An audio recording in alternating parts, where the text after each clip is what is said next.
Today I want to talk about a couple important ideas from Luther that are summed up in these really catchy little Latin phrases which get kicked around from time to time, not always understood. They're somewhat different but quite related, and I think they're really fascinating in their application for our lives today. The first Latin phrase is really simple, two words, odium sui, and that means hatred of self. We see the cognate there from odium into odious, things that are detestable. So odium means hatred, sui of self, the reflexive pronoun there. So odium sui means hatred of self. The other Latin phrase is resignatio ad infernum.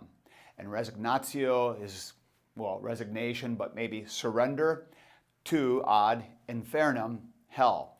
They're surrender to hell. So both of these ideas are rather jarring, because the idea of hatred of self and then the idea of to be resigned or to surrender oneself to hell, wow, those seem like really hard antithetical ideas to Christian thinking, and yet Luther embraced both of these ideas and thought that they were critical for understanding what it meant to be a Christian. So let's unpack them just a little bit more. So what does Luther mean when he talks about having an odium sui, a hatred of self?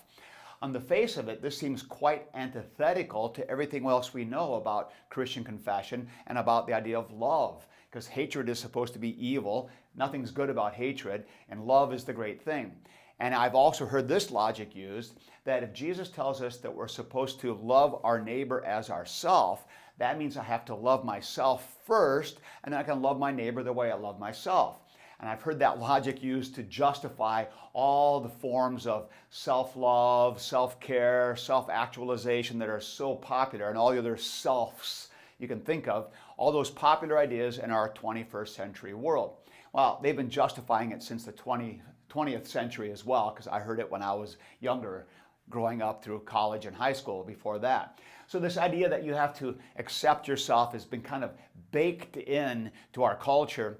And what's kind of remarkable to me is how many Christians have just sort of bought into it and assumed that, yep, that's what you've got to do. Learn to love yourself, accept yourself, and then now you can get your life together. Luther didn't agree. Luther had the conviction that odium sui is the key here, which is a hatred of self. But you have to be a little careful here. This is not equivalent of like a self-loathing, because a self-loathing or a detesting yourself, or I hate who I am, I hate myself, that's also a problem because it's really missing the point of odium sui. Odium sui means quit thinking about yourself. And the problem with self-loathing is it becomes also rather preoccupied with self. You just get wrapped up in how bad you are. And the problem then is that in trying to reject yourself, you become just more preoccupied with yourself. A little bit like a person trying to decide to become humble and choose humility and being proud of how humble they are because they're working hard at being humble. It kind of misses the point. You see, the whole driving argument that Luther's making with odium sui is quit thinking about yourself so much. Quit worrying about who you are, what you're doing, how bad you are, how great you are. Any preoccupation with yourself is really the equivalent of pride, and that's what odium sui is getting at. Quit being so wrapped up in yourself, quit being so inflated with yourself, infatuated with yourself. And then this plays into the resignatio ad infernum, which is a really jarring idea. Now remember that St. Paul said in his description in Romans chapters 10 and 11, when he's getting into this really deep, heavy stuff, and into chapter 12 about the whole idea of where the Jews fit in Israel and who the Israel is and who it isn't. And it's primarily in chapter 11 where he's doing this. And he says that he's thinking about where his own people, the Jewish people, where they fit. And he even makes this stunning statement: I would be willing that I myself would be damned so that they might be lost. Whoa! Now there's the idea of the resignatio ad infernum. And so Paul's saying, I'd be willing to suffer hell itself that they might be saved. Pretty remarkable love. Luther's using it in a little different way when he uses it. The idea of the resignatio ad infernum is the idea that I am so committed to letting God be God and simply being willing to be His creature that He can do with me as He wills. That's what's really going on here. Now, people don't always get this. I've even heard somebody say that the teaching of the resignatio ad infernum, maybe as it comes through in Calvinism and other places, is that you have to be willing to be damned so that you can escape damnation. And so it's sort of like kind of playing a game. Yes, I'm willing to be damned. Look how horrible I am, how humble I am. Now can I get saved? And that's not what Luther's doing at all. That's missing the whole point, because you see, even that move of I'm willing to suffer all loss, and then I can be saved because that shows how humble I am, shows how submissive I am, you're missing the point again, because now you're still preoccupied with yourself. You're trying to figure out how to angle things to get yourself in the right place. It's really hard for us human beings to detach our entire lives from ourselves. In fact, we can't do it because we only know the world from our own eyes. We only know what we hear through our own ears and our own mind comprehending it. The world that we know is the world we see through our own body, our own experience, our own being, our own self. And so in reality, you can't ever really completely lose yourself. And yet, that's what God calls us to do. That's what Christ calls us to do when he says, deny yourself, take up your cross and follow me. Luther got this. And what Luther understood is that when you throw yourself completely at God and say, God, do what you want, what you find there is not a big question mark of, what will God do next? I hope he cares.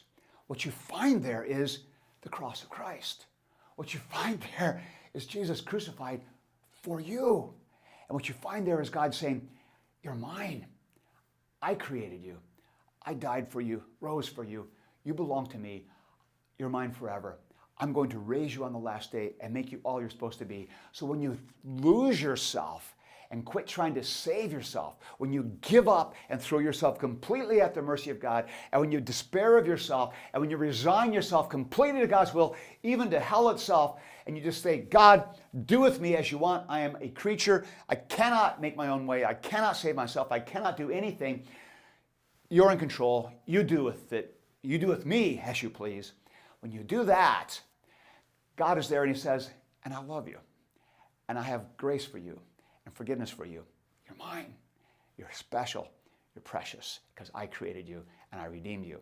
You see, the idea of the resignatio ad infernum is not a manipulative game. It's not a little kind of trick we're playing. Yeah, I'm willing to suffer all so I can get myself saved. And the odium sui is not running around, oh, look how bad I am. I'm so bad. I can't do anything. No, you see, that's all getting messed up. You're still preoccupied with yourself. Stop thinking so much about yourself and simply do what God has given you to do. God has given you all of his grace in Christ, and now he sends you out into his world and says, go and serve. Serve those neighbors around you. Serve the rest of the creation around you.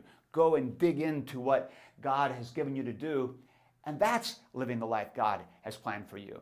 And so the idea of odium sui does not mean being body critical. It does not mean hatred of yourself. And I know a lot of young people in their, middle school years and into their high school years, it's not an easy time. I lived through it. I remember what it was like, albeit it was a long time ago. But I still remember all that self-doubt, all that awkwardness, all that you think you're an idiot, you have nothing to offer, and everybody else is cool and you're not. Yeah, we've been there. And that's not what we're talking about. We're not talking about those people need to be self-actualized and they need to learn to love themselves. No, the solution, I would say, even for that kind of situation, is not that, oh, they're getting too wrapped up in their odium sui. No. They don't understand odium sui. They don't understand what it means to quit thinking so much about yourself and instead listen to what God says. Hear what God says about you. See, the solution to people who are going through body trauma or body dysfunction or even body dysphoria, and there's a huge issue, the whole gender problems people have, the solution to those things is not to try to figure out who you really are by looking inside. The solution is to throw yourself at God's mercy and let God tell you who you are. And God tells the 12-year-old, you're my creature. I made you the way you are. And God tells that self-aware, very self-conscious 16-year-old girl who doesn't like who she is, I made you as you are. I love you. I've got plans for you to be my creature and to serve those around you. Go and do that. And you see, when we stop thinking so much about ourselves and live into God's plan, that's when the peace comes. And that's when things start to work well. You quit making yourself the object and simply throw yourself at God's mercy, resignatio ad infernum, odium sui, and then God steps in with his grace and his mercy, his gospel, and then he sends you back out into his world to serve those around you. It's a pretty cool way of living. And so odium sui and resignatio ad infernum are really great Latin phrases which aren't disrupting our ability to be fulfilled in our living, but are actually the only way possible to be fulfilled in your living.